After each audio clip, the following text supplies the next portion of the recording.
Assalamualaikum warahmatullahi wabarakatuh dan salam sejahtera. Saya Muhammad Henry Safan bin Muhammad Zaid, pelajar Diploma Teknologi Maklumat daripada Kolej Gerik.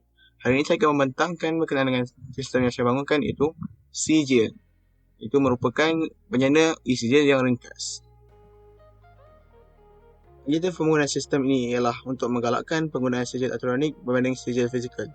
Ini kerana pengurusan dan juga pengendalian bagi SeaJell elektronik ialah lebih mudah berbanding pengurusan dan pengendalian bagi SeaJell fizikal. Selain itu, dapat mencipta SeaJell dengan pantas bagi acara yang besar, kerana sistem ini mempunyai satu fungsi untuk menambahkan SeaJell secara pukal, atau senang cerita dapat tambah SeaJell dengan banyak.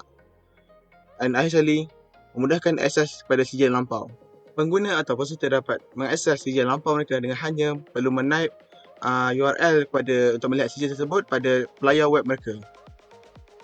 Dan selain itu, URL tersebut juga boleh dikongsikan kepada pihak-pihak lain untuk menunjukkan hasil ataupun pencapaian yang dicapai melalui SeaJell tersebut.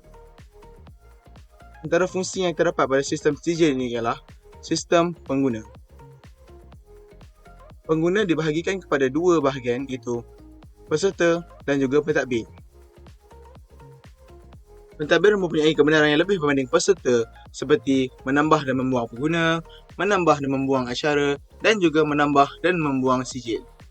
Bagi peserta pula, mereka hanya dapat melihat SeaJell yang diberikan dan dikeluarkan kepada mereka.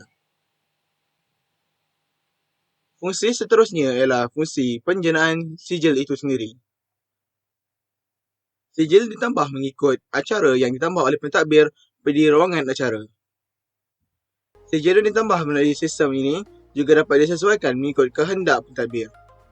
Antara penyesuaian yang terdapat pada sistem ini ialah penyesuaian warna font, set font, gambar latar belakang, dan juga sama ada mahu mempunyai kod QR ataupun tidak pada SeaJell yang dijana.